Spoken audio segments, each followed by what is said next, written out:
നമസ്കാരം. Middle east വാർത്തകൾ തുടങ്ങുന്നു. ആദ്യം നോക്കാം പ്രധാന തലക്കെട്ടുകൾ. ഇറാനിലെ സൈനിക നടപടികൾ അവസാനിപ്പിച്ച് അമേരിക്കൻ സൈന്യം ഉടൻ പിൻവാങ്ങുമെന്ന് പ്രസിഡന്റ് ഡൊണാൾഡ് ട്രംപ്. ആവശ്യമെങ്കിൽ നിർണായക കേന്ദ്രങ്ങളിൽ മാത്രം ആക്രമണം. ഇറാനിൽ ഭരണകൂടവും സൈനിക നേതൃത്വവും തമ്മിലുള്ള സംഘർഷം പുതിയ പ്രതിസന്ധിയിൽ. പ്രസിഡന്റിനെ നിഷ്പ്രഭനാക്കി ഭരണ നിയന്ത്രണം ഇസ്ലാമിക് റവല്യൂഷണറി ഗാർഡ് കോർപ്പ് ഏറ്റെടുത്തതായി റിപ്പോർട്ട്. കുവൈറ്റ് അന്താരാഷ്ട്ര വിമാനത്താവളത്തിലെ ഇന്ധന ടാങ്കറുകൾക്കു നേരെ വീണ്ടും ഡ്രോൺ ആക്രമണം.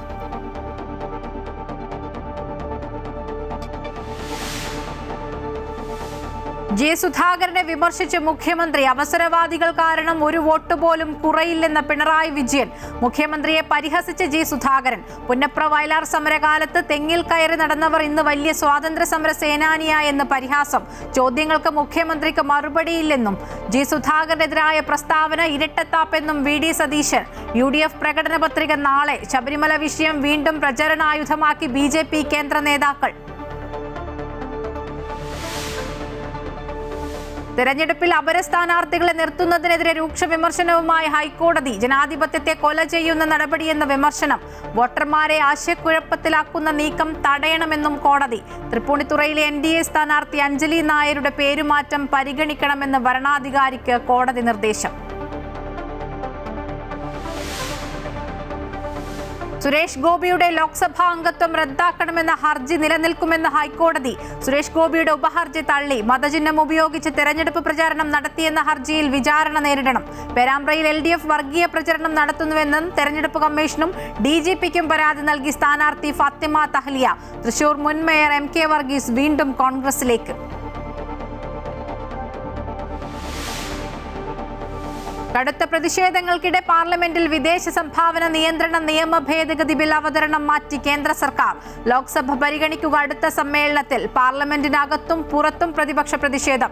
നിയമ ഭേദഗതി ഒരു മതത്തിനും സംഘടനയ്ക്കും എതിരല്ലെന്ന് കേന്ദ്രമന്ത്രി കിരൺ റിജിജു. ആശങ്ക പങ്കുവച്ച് ക്രൈസ്തവ സംഘടനകൾ. ബിൽ കൊണ്ടുവരും മുൻപ് ചർച്ച നടത്തുമെന്ന് രാജീവ് ചന്ദ്രശേഖർ.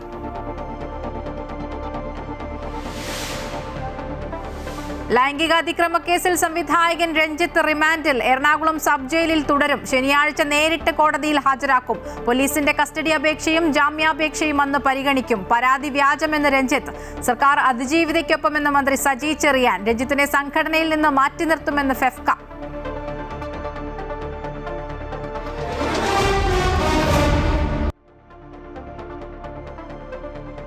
ഇറാനിലെ സൈനിക നടപടികൾ അവസാനിപ്പിച്ച് അമേരിക്കൻ സൈന്യം ഉടൻ പിൻവാങ്ങുമെന്ന് പ്രസിഡന്റ് ഡൊണാൾഡ് ട്രംപ്. ആവശ്യമെങ്കിൽ നിർണായക കേന്ദ്രങ്ങളിൽ മാത്രം ആക്രമണം നടത്തുന്ന സ്പോട്ട് ഹിറ്റുകൾക്കായി തിരികെ വരുമെന്നും റോയിട്ടേഴ്സിന് നൽകിയ അഭിമുഖത്തിൽ ട്രംപ് പറഞ്ഞു. യുദ്ധം 5ാം വാരത്തിലേക്ക് കടക്കുമ്പോൾ രാജ്യത്തെ ഇന്ധന വില വർധനവ് ഉൾപ്പെടെയുള്ള പ്രതിസന്ധികൾക്കിടയിലാണ് ട്രംപിന്റെ ഈ പ്രഖ്യാപനം.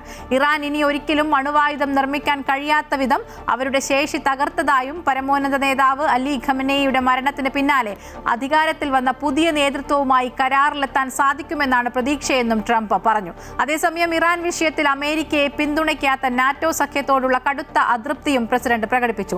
സഖ്യകക്ഷികൾ അമേരിക്കയെ സഹായിക്കുന്നില്ലെന്നും ഇതൊരു വൺ വേ സ്ട്രീറ്റ് ആണെന്നും അദ്ദേഹം വിമർശിച്ചു. അതിന്റെ ഭാഗമായി 1949 രൂപീകരിച്ച നാറ്റോ സഖ്യത്തിൽ നിന്നും അമേരിക്കയെ പിൻവലിക്കുന്നതിനെക്കുറിച്ച് ഗൗരവമായി ആലോചിക്കുമെന്നും ട്രംപ് വെളിപ്പെടുത്തി. കുവൈറ്റ് അന്താരാഷ്ട്ര വിമാനത്താവളത്തിലെ ഇന്ധന ടാങ്കുകൾക്കു നേരെ വീണ്ടും ഡ്രോൺ ആക്രമണം നടന്നതായി directorate general of civil aviation വക്താവ് അബ്ദുള്ള അൽ രാജ്ഹി. ഇന്ന് പുലർച്ചെയോടെ നടന്ന ആക്രമണത്തിൽ പ്രദേശത്ത് വൻ അഗ്നിബാധ ഉണ്ടായതായും അദ്ദേഹം പറഞ്ഞു. വിമാനത്താവളത്തിലെ കുവൈറ്റ് ഏവിയേഷൻ ഫ്യൂവലിംഗ് കമ്പനിയുടെ ഇന്ധന ടാങ്കുകൾക്ക് നേരെയാണ് ആക്രമണമുണ്ടായത്. ആക്രമണം വൻ നാശനഷ്ടങ്ങൾക്ക് കാരണമായതായും അദ്ദേഹം പറഞ്ഞു. തീയണയ്ക്കാനുള്ള ശ്രമങ്ങളും പുരോഗമിക്കുന്നുണ്ട്. പ്രാഥമിക റിപ്പോർട്ടുകൾ പ്രകാരം അപകടത്തിൽ ആർക്കും പരിക്കില്ലെന്നും നാശനഷ്ടങ്ങൾ വസ്തുവകകൾക്ക് മാത്രമായി പരിമിതമാണെന്നും മൽരാജ്ഹി വിശദീകരിച്ചു. അമേരിക്ക, ഇറാൻ, ഇസ്രായേൽ യുദ്ധം ആരംഭിച്ച ശേഷം ഇത് 5ാം തവണയാണ് കുവൈറ്റ് അന്താരാഷ്ട്ര വിമാനത്താവളത്തിന് നേരെ ആക്രമണം നടക്കുന്നത്. പശ്ചിമേഷ്യൻ യുദ്ധം തുടരുന്നതിനിടെ രാജ്യത്തെ വാണിജ്യ സിലിണ്ടറുകൾക്ക് വില കുത്തനെ കൂട്ടി. വാണിജ്യ സിലിണ്ടറിന് വർദ്ധിപ്പിച്ചത് 195 രൂപ 50 പൈസയാണ്. ഇതോടെ വാണിജ്യ സിലിണ്ടറിന് കൊച്ചിയിൽ 2092 രൂപയും കോഴിക്കോട്ട് 2214 രൂപ 50 പൈസയും തിരുവനന്തപുരത്ത് 2113 രൂപയുമാണ് പുതിയ വില. രാജ്യത്ത് വിമാന ഇന്ധന വിലയിലും റെക്കോർഡ് വർധനവാണ് ഉണ്ടായത്. ചരിത്രത്തിൽ ആദ്യമായാണ് വിമാന ഇന്ധന വില കിലോ ലിറ്ററിന് 2 ലക്ഷം രൂപ കടക്കുന്നത്.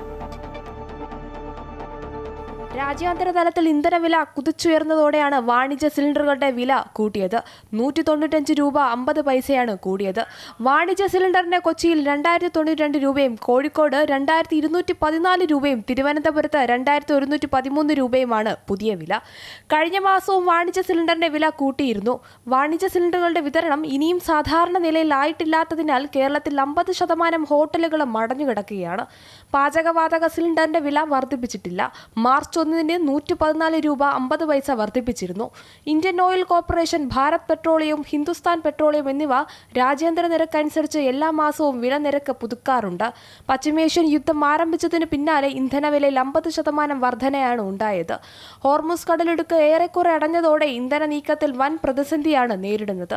വിമാന ഇന്ധനമായ ATFന്റെ വില ചരിത്രത്തിൽ ആദ്യമായി കിലോമീറ്ററിന് 2 ലക്ഷം രൂപ കടന്നു. പശ്ചിമേഷ്യയിലെ യുദ്ധ സാഹചര്യങ്ങളെ തുടർന്ന് ആഗോള എണ്ണവിലയിലുണ്ടായ കുതിച്ചുചാട്ടമാണ് വർധനവിന് കാരണം. ഇതോടെ ചരിത്രത്തിൽ ആദ്യമായി വിമാന ഇന്ധനവില കിലോ ലിറ്ററിന് 2 ലക്ഷം രൂപ കടന്നു. വിമാന കമ്പനിയുടെ പ്രവർത്തന ചെലവിന്റെ ഏകദേശം 40% ഇന്ധനത്തിനായാണ് ചെലവാക്കുന്നത്. അതുകൊണ്ട് തന്നെ വിമാന ടിക്കറ്റ് നിരക്കും ഉയർന്നേക്കും. News desk Amrita TV. MyG Malayalis mandate സമർപ്പിക്കുന്നത് മൈജിയാണ് future. Powered by join India's #1 commerce institute IIC Lakshya in association with VKC India's pride.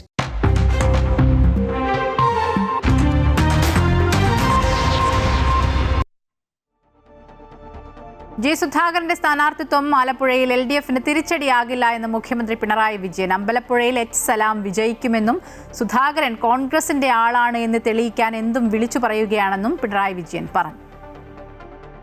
Alappuzha ജില്ലയിലെ LDF പ്രചാരണ പരിപാടികൾക്കായി എത്തിയപ്പോഴായിരുന്നു ജി സുധാകരനെതിരായ മുഖ്യമന്ത്രിയുടെ പരാമർശങ്ങൾ. വാർത്താസമ്മേളനത്തിൽ മാധ്യമപ്രവർത്തകരുടെ ചോദ്യങ്ങൾക്ക് മറുപടി പറയവേ സുധാകരൻ നടത്തുന്ന പ്രസ്താവനകൾ കോൺഗ്രസിനെ തൃപ്തിപ്പെടുത്താനാണ് എന്ന് മുഖ്യമന്ത്രി കുറ്റപ്പെടുത്തി. പാർട്ടിയാണ് സുധാകരനെ വളർത്തിയത്. എന്നാൽ ഭൂതകാലം നിഷേധിക്കാനുള്ള ശ്രമമാണ് സുധാകരൻ നടത്തുന്നത്. ഇനിയും വലിയ ജീർണതയിലേക്ക് സുധാകരൻ മാറുമെന്നും മുഖ്യമന്ത്രി പറഞ്ഞു. ഞാൻ പറഞ്ഞില്ലേ, അദ്ദേഹം അതിനേക്കാളും അപ്പുറവും പറയും. അദ്ദേഹത്തിൻ്റെ പ്രശ്നം എന്താണെന്ന് പറഞ്ഞാൽ ഈ തൻ്റെ ഭൂതകാലം അദ്ദേഹത്തിന് നിഷേധിക്കണം.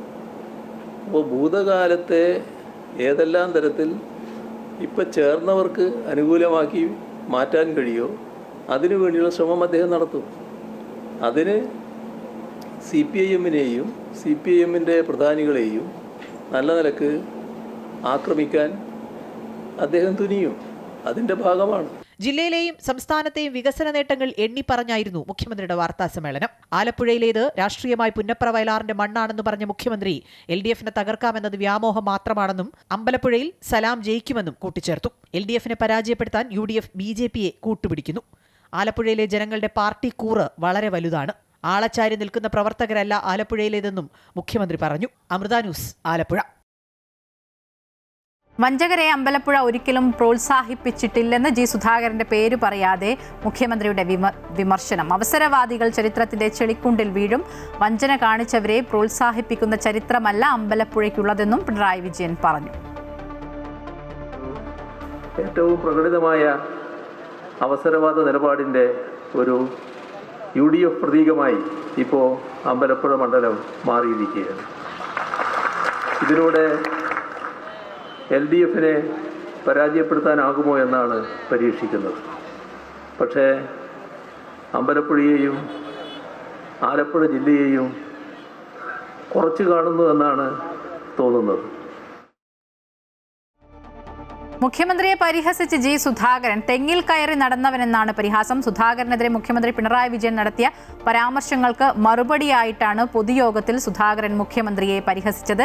പുന്നപ്ര വയലാർ സമരകാലത്ത് തെങ്ങിൻ കയറി നടന്നവർ ഇന്ന് വലിയ സ്വാതന്ത്ര്യ സമര സേനാനിയായി നടക്കുന്നുവെന്നും എനിക്ക് ചരിത്രബോധമില്ലെന്നാണ് മുഖ്യമന്ത്രി പറയുന്നത്. 75 വയസ്സ് കഴിഞ്ഞവരെ ഇറച്ചിക്കടയിൽ കെട്ടിത്തൂക്കണമെന്ന് പറഞ്ഞവരാണ്.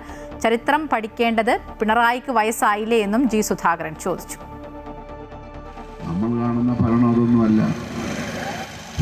നവകേരളം സൃഷ്ടിക്കാനാണെന്ന് പറഞ്ഞ് ഇവിടെ പല ആളുകളും ഔദ്യോഗികമായി പ്രസംഗിച്ചുകൊണ്ട് നടക്കുക. പക്ഷേ നാം കാണുന്നത് ഒരു നരക കേരളമാണ്.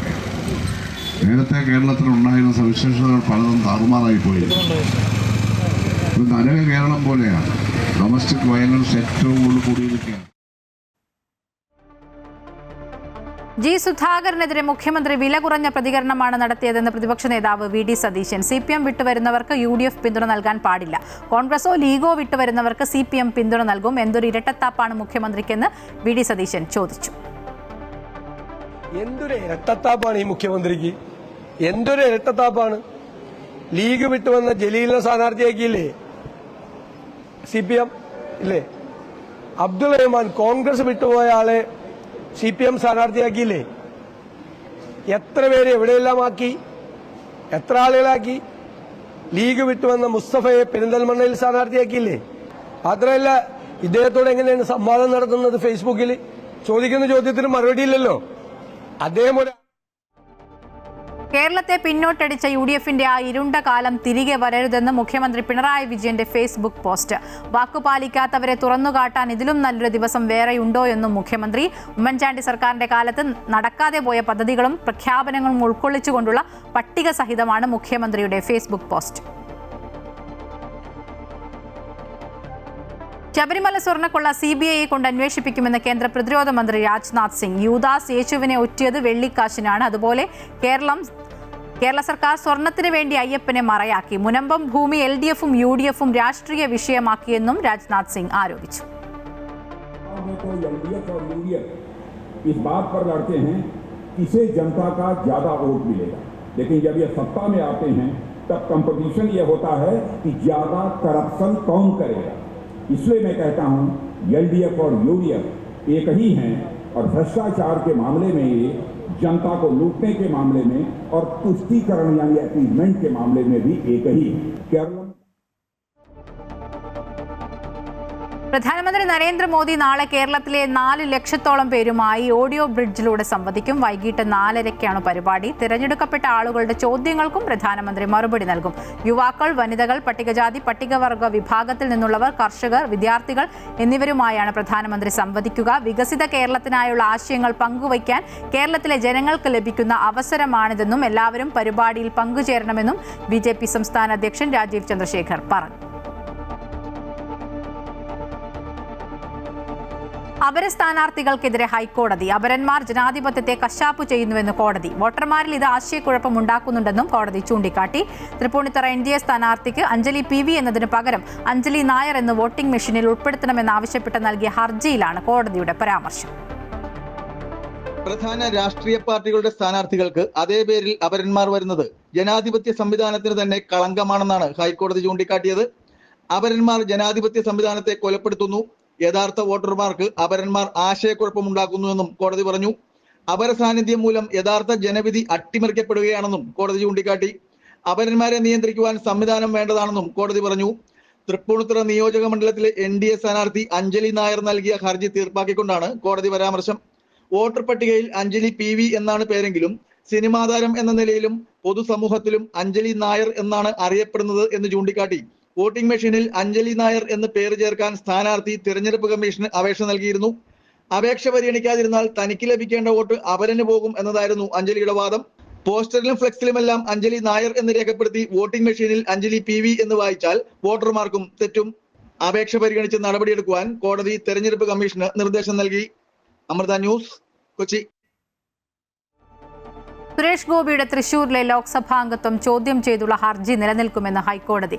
തനിക്കെതിരായ തിരഞ്ഞെടുപ്പ് ഹർജി തള്ളണമെന്ന സുരേഷ് ഗോപിയുടെ ഇടക്കാല ആവശ്യം തള്ളിക്കൊണ്ടാണ് ജസ്റ്റിസ് കൗസർ എടഭഗത്ത് ഇക്കാര്യം വിശദമാക്കിയത്. തൃശൂർ സ്വദേശിയായ CPI നേതാവ് AS ബിനോയിയാണ് സുരേഷ് ഗോപിയുടെ ലോക്സഭാംഗത്വം റദ്ദാക്കണമെന്നാവശ്യപ്പെട്ട് ഹൈക്കോടതിയെ സമീപിച്ചത്. ഇതോടെ CPI നേതാവിന്റെ ഹർജിയിൽ സുരേഷ് ഗോപി വിചാരണ നേരിടണം. എന്നാൽ ഹൈക്കോടതിയിൽ നിന്ന് തിരിച്ചടിയേറ്റു എന്ന് പറയാനാകില്ലെന്ന് കേന്ദ്രമന്ത്രി സുരേഷ് ഗോപി. വിഷയത്തിൽ മേൽക്കോടതിയെ സമീപിക്കും. തെളിവുകൾ അവരുടെ പക്കലുണ്ടെങ്കിൽ കോടതിയിൽ സമർപ്പിക്കട്ടെ. തെളിവുകൾ തങ്ങളുടെ പക്കലുമുണ്ട്. കോടതിയുടെ ഒരു നടപടിയായി മാത്രമേ ഇതിനെ കാണാൻ കഴിയൂ എന്നും സുരേഷ് ഗോപി പറഞ്ഞു. മേൽക്കോടതിയുണ്ട്, സുപ്രീം കോടതിയുണ്ട്, അവിടെ പോകും. എനിക്കും അവകാശങ്ങളുണ്ടല്ലോ, പോകും. അല്ല, അതൊക്കെ അവർ പറയുന്നത് പറയട്ടെ, ഞങ്ങളടുത്തും ഉണ്ട്, അത് ഞങ്ങൾ ഹാജരാക്കും. അല്ലല്ലോ, അവിടുന്ന് പറഞ്ഞിരിക്കുന്നതല്ലേ. ഇനി മറ്റവർക്ക് തിരിച്ചടി കിട്ടുന്ന വിധി വരുമ്പോൾ നിങ്ങൾ എന്ത് പറയും? അങ്ങനെ തിരിച്ചടിയും അടിയും ഒന്നുമില്ല. കോടതി ചില കണ്ടെത്തലുകൾ നടത്തും, അതിൻ്റെ പശ്ചാത്തലത്തിൽ ചില നിരീക്ഷണങ്ങൾ നടത്തും, ചില എന്താ വിധി പ്രസ്താവം എന്ന് പറയുന്നതല്ലല്ലോ ഇത്, അല്ലേ? സൗദിയുടെ കിഴക്കൻ പ്രവിശ്യയിൽ സൗദി ഭീകരന്റെ വധശിക്ഷ നടപ്പാക്കിയതായി ആഭ്യന്തര മന്ത്രാലയം. വിദേശ ഭീകര സംഘടനയിൽ ചേർന്ന് പ്രവർത്തിക്കുകയും സുരക്ഷാ സൈനികരെ കൊലപ്പെടുത്താൻ ശ്രമിച്ച് സൗദിയിൽ ഭീകര സെൽ സ്ഥാപിക്കുകയും ഭീകരപ്രവർത്തനങ്ങളെ പിന്തുണയ്ക്കുകയും അതിന് ധനസഹായം നൽകുകയും ബോംബുകൾ നിർമ്മിക്കുകയും ഒപ്പം ആയുധങ്ങൾ കൈവശം വെക്കുകയും ചെയ്ത സൗദി പൗരൻ Saud bin Muhammad bin Ali al ഫറജിനെയാണ് വധശിക്ഷയ്ക്ക് വിധേയനാക്കിയത്. സൗദിയിലെ ഗാർഹിക തൊഴിലാളികളുടെയും തൊഴിലുടമകളുടെയും അവകാശങ്ങൾ സംരക്ഷിക്കുന്നതിനായി നിലവിലുള്ള നിയമങ്ങളിൽ മാറ്റങ്ങൾ വരുന്നു. പുതിയ നിയമം അനുസരിച്ച് 21 വയസ്സിൽ താഴെയുള്ളവരെ ഗാർഹിക ജോലികൾക്കായി നിയോഗിക്കുന്നത് പൂർണ്ണമായും നിരോധിച്ചു. തൊഴിൽ കരാറുകൾ നിർബന്ധമായും അറബി ഭാഷയിലായിരിക്കണം. ഒപ്പം തൊഴിലാളിക്ക് മനസ്സിലാകുന്ന മാതൃഭാഷയിലുള്ള വിവർത്തനവും കരാറിൽ ഉൾപ്പെടുത്തണം. കൃത്യമായ കാലാവധി നിശ്ചയിച്ചുള്ള കരാറുകൾക്ക് പുറമെ കാലാവധി രേഖപ്പെടുത്താത്ത കരാറുകൾ ജോലിയിൽ പ്രവേശിച്ച തീയതി മുതൽ 1 വർഷത്തേക്ക് സ്വയം പുതുക്കപ്പെടുന്നതായി കണക്കാക്കും. കുവൈറ്റിലെ എയർലൈൻ കമ്പനിയായ ജസീറ എയർവേസ് ഏപ്രിൽ 8 മുതൽ കോഴിക്കോട്, കണ്ണൂർ, മംഗലാപുരം, തിരുച്ചിറപ്പള്ളി എന്നീ 4 പുതിയ ലക്ഷ്യസ്ഥാനങ്ങളിലേക്ക് സർവീസ് ആരംഭിക്കുന്നു. സൗദി അറേബ്യയിലെ ദമ്മാം വിമാനത്താവളം വഴിയായിരിക്കും സർവീസ് നടത്തുക. ഏപ്രിൽ 8 മുതൽ എല്ലാ ഞായറാഴ്ചകളിലും ബുധനാഴ്ചകളിലും ആഴ്ചയിൽ 2 തവണയായിരിക്കും കോഴിക്കോട്ടേക്കും തിരിച്ചുമുള്ള വിമാനങ്ങൾ. ഏപ്രിൽ 14 മുതൽ ചൊവ്വ, വെള്ളി ദിവസങ്ങളിൽ ആഴ്ചയിൽ 2 തവണ കണ്ണൂരിലേക്കും തിരിച്ചുമുള്ള സർവീസും നടത്തും. ഏപ്രിൽ 9 മുതൽ തിങ്കൾ, വ്യാഴം ദിവസങ്ങളിലാണ് മംഗലാപുരത്തേക്കും തിരിച്ചുമുള്ള വിമാനങ്ങളുടെ സമയം ക്രമീകരിച്ചിരിക്കുന്നത്. FCRA നിയമ ഭേദഗതി ബില്ല് ലോക്സഭ പരിഗണിക്കുന്നത് മാറ്റിവെച്ചു. ബില്ല് പൂർണ്ണമായും പിൻവലിക്കണമെന്നാവശ്യപ്പെട്ട് പ്രതിപക്ഷം പാർലമെന്റിനകത്തും പുറത്തും പ്രതിഷേധിച്ചു. നിയമ ഭേദഗതി ഒരു മതത്തിനും സംഘടനയ്ക്കും എതിരല്ലെന്നും കോൺഗ്രസും CPM-ഉം ജനങ്ങളെ തെറ്റിദ്ധരിപ്പിക്കുകയാണെന്നും കേന്ദ്രമന്ത്രി കിരൺ റിജിജു വ്യക്തമാക്കി. ലോക്സഭാ നടപടികൾ ആരംഭിച്ചപ്പോൾ തന്നെ വിദേശ സംഭാവന നിയന്ത്രണ നിയമം പിൻവലിക്കണമെന്നാവശ്യപ്പെട്ട് പ്രതിപക്ഷം സഭയുടെ നടുത്തളത്തിലിറങ്ങി പ്രതിഷേധിച്ചു. തുടർന്നാണ് ബിൽ ഇന്ന് ലോക്സഭയിൽ അവതരിപ്പിക്കില്ലെന്ന് കേന്ദ്രമന്ത്രി കിരൺ റിജിജു വ്യക്തമാക്കിയത്. രാജ്യ താൽപര്യപ്രകാരമാണ് ഭേദഗതിയെന്നും ബിൽ ഏതെങ്കിലും ഒരു മതവിഭാഗത്തെ ലക്ഷ്യം വെച്ചല്ലെന്നും കിരൺ റിജിജു പറഞ്ഞു. കേരളത്തിലെ ജനങ്ങളെ കോൺഗ്രസും CPM-ഉം തെറ്റിദ്ധരിപ്പിക്കുകയാണെന്നും അദ്ദേഹം കൂട്ടിച്ചേർത്തു.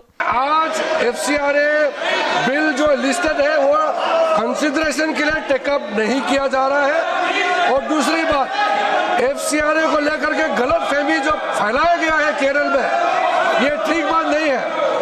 FCRA का जो ओरिजिनल बड़ा अमेंडमेंट 2010 ക്രിസ്ത്യൻ സഭകൾ ഉയർത്തിയ ആശങ്ക ഉൾപ്പെടെ പരിശോധിച്ച് FCRA ബിൽ അടുത്ത സമ്മേളന കാലയളവിൽ പരിഗണിക്കാനാണ് സാധ്യത. തെരഞ്ഞെടുപ്പിൽ കനത്ത തിരിച്ചടി നേരിടുമെന്ന BJP-യുടെ ഭയം കാരണമാണ് ബില്ല് മാറ്റിവെച്ചതെന്ന് പ്രതിപക്ഷം ആരോപിച്ചു. അതുകൊണ്ട് ഈ ബിൽ പാർലമെന്ററി സമിതിയുടെ പരിഗണനയ്ക്കും പരിശോധനയ്ക്കും വിടുന്നില്ല. ശരിക്കും ചെയ്യേണ്ടതല്ലേ? പാർലമെന്ററി ജനാധിപത്യ മര്യാദയനുസരിച്ച് വളരെ കോൺട്രവേഴ്സ്യൽ ആയിട്ടുള്ള വിവാദപരമായിട്ടുള്ള ഒരു നിയമം അതിശക്തമായ വിയോജിപ്പും പ്രതിഷേധവും രാജ്യത്ത് ഉയർന്നു വന്നിട്ടുള്ള പശ്ചാത്തലത്തിൽ, പാർലമെന്റിനകത്തും പുറത്തും ഉയർന്നു വന്നിട്ടുള്ള പശ്ചാത്തലത്തിൽ ബില്ല് പാർലമെന്ററി സമിതിയുടെ വിശദമായ പരിശോധനയ്ക്ക് അയക്കുക എന്ന് പറയുന്നത് അംഗങ്ങളുടെ അവകാശമാണ്, നിയമനിർമ്മാണ പ്രക്രിയയുടെ പ്രധാനപ്പെട്ട ഘടകമാണ്.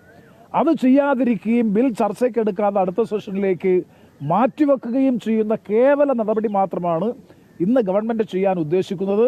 അതുകൊണ്ട് പ്രശ്നം പരിഹൃതമാകുന്നില്ല. ബില്ല് പൂർണ്ണമായും പിൻവലിക്കണമെന്നാവശ്യപ്പെട്ട് പ്രതിപക്ഷാംഗങ്ങൾ പാർലമെന്റ് കവാടത്തിലും പ്രതിഷേധിച്ചിരുന്നു. നിയമ ഭേദഗതി ഭരണഘടനാ അവകാശങ്ങൾ ലംഘിക്കുന്നതാണെന്നും വിശദ പരിശോധനയ്ക്കായി സ്റ്റാൻഡിംഗ് കമ്മിറ്റിക്ക് വിടണമെന്നും CBCI ആവശ്യപ്പെട്ടിരുന്നു. അമൃത ന്യൂസ്, ന്യൂഡൽഹി. FCRA ഭേദഗതി ബിൽ പാസാക്കില്ലെന്ന് BJP സംസ്ഥാന അധ്യക്ഷൻ രാജീവ് ചന്ദ്രശേഖർ. എന്തെങ്കിലും ആശങ്കയുണ്ടെങ്കിൽ അത് പരിഹരിച്ചു മാത്രമേ ഭേദഗതി നടപ്പിലാക്കുകയുള്ളൂ. ലോക്സഭയിൽ ബിൽ കൊണ്ടുവരും മുൻപ് ചർച്ച നടത്തുമെന്നും അദ്ദേഹം പറഞ്ഞു.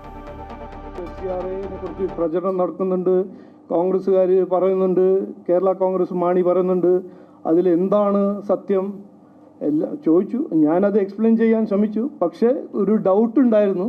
അതുകൊണ്ട് ഞങ്ങൾ റിക്വസ്റ്റ് ചെയ്തു, ഇനിയിപ്പോൾ പാസ് ചെയ്യരുത്. എന്തെങ്കിലും ഒരു ആശങ്കയുണ്ടെങ്കിൽ അങ്ങനെ ഒരു ലെജിസ്ലേഷൻ ഈ സർക്കാർ പാസ് ചെയ്യില്ല. ക്രൈസ്തവ സഭകളുടെ ആശങ്ക കേന്ദ്ര സർക്കാർ പരിഗണിച്ചതുകൊണ്ടാണ് ചർച്ച നീട്ടിവെച്ചതെന്ന് കരുതുന്നതായും ഇത് ആശ്വാസകരമാണെന്നും മലങ്കര ഓർത്തഡോക്സ് സഭ വാർത്താക്കുറിപ്പിൽ അറിയിച്ചു. ഭേദഗതി ബില്ലിൽ കൂടുതൽ ചർച്ചകൾ നടക്കുമെന്ന് പ്രതീക്ഷിക്കുന്നതായും സഭ വ്യക്തമാക്കി. FCRA ബിൽ പാർലമെന്റിൽ അവതരിപ്പിക്കാതിരിക്കുന്നതിനെ സ്വാഗതം ചെയ്ത് CBCIയും രംഗത്തെത്തി. ബില്ല് പൊതുസമൂഹത്തിലോ പാർലമെന്റിലോ വിശദമായ ചർച്ചയ്ക്ക് വന്നിട്ടില്ലെന്നും കൂടുതൽ പഠനത്തിനായും ചർച്ചകൾക്കുമായും ബില്ല് പാർലമെന്ററി സബ്ജക്ട് കമ്മിറ്റിക്ക് വിടണമെന്നും KCBC ആവശ്യപ്പെട്ടു. മുൻ കേന്ദ്രമന്ത്രി ശോഭ കരന്തലജെ സദ്ഗുരു ശ്രീമാത അമൃതാനന്ദമയി ദേവിയെ സന്ദർശിച്ചു. കൊല്ലം അമൃതപുരി ആശ്രമത്തിലെത്തിയ മുൻ കേന്ദ്രമന്ത്രിയെ ആശ്രമത്തിലെ മുതിർന്ന സന്യാസിമാരും സന്യാസിനിമാരും ചേർന്ന് സ്വീകരിച്ചു. തുടർന്ന് ആത്മീയ ഗുരുവായ അമ്മയെ നേരിൽ കണ്ട് അനുഗ്രഹം വാങ്ങി. അമ്മയോടൊപ്പം ചിലവഴിച്ച് ആത്മീയ കാര്യങ്ങളിലും അമ്മയുടെ സാമൂഹ്യ സേവന പ്രവർത്തനങ്ങളിലും ആശയവിനിമയം നടത്തിയ ശേഷമായിരുന്നു തിരികെ യാത്ര ചെയ്തത്.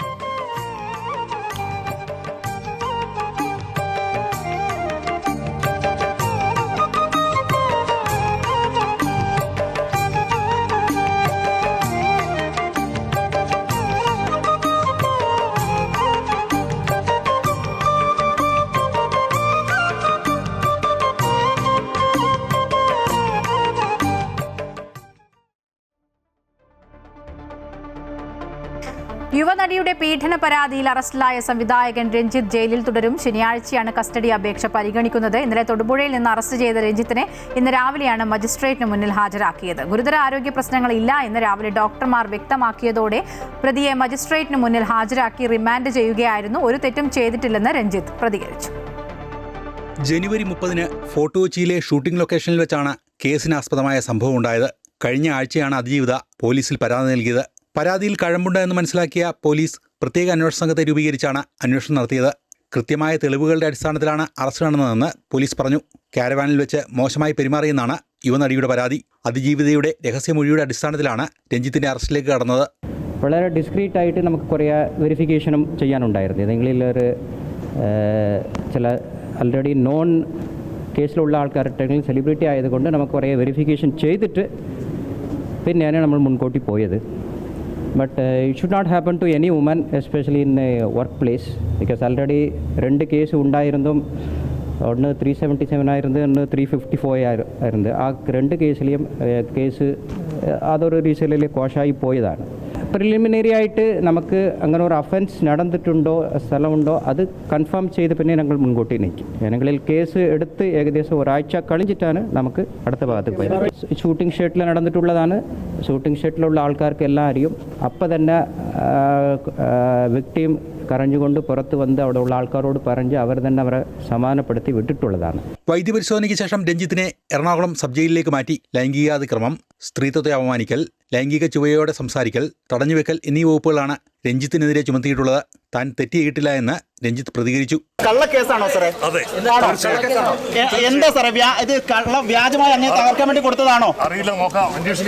രഞ്ജിത്തിനെ കസ്റ്റഡിയിൽ വാങ്ങി ചോദ്യം ചെയ്യാനാണ് അന്വേഷണ സംഘത്തിന്റെ തീരുമാനം. കസ്റ്റഡി അപേക്ഷ ശനിയാഴ്ച എറണാകുളം 1ാം ക്ലാസ് ജുഡീഷ്യൽ മജിസ്ട്രേറ്റ് കോടതി പരിഗണിക്കും. ഇതിന് ശേഷമായിരിക്കും രഞ്ജിത്തിന്റെ ജാമ്യാപേക്ഷ പരിഗണിക്കുക.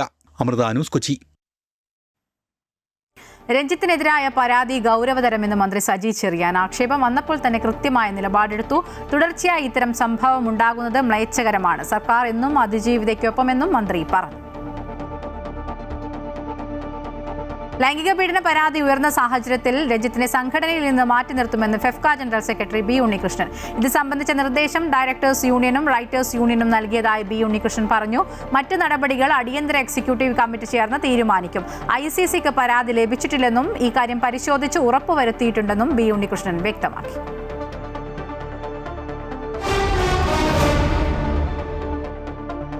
4 തവണ ലോക ചാമ്പ്യന്മാരായ ഇറ്റലി 2026 ലോകകപ്പ് ഫുട്ബോളിലും യോഗ്യത നേടാനാകാതെ പുറത്തായി.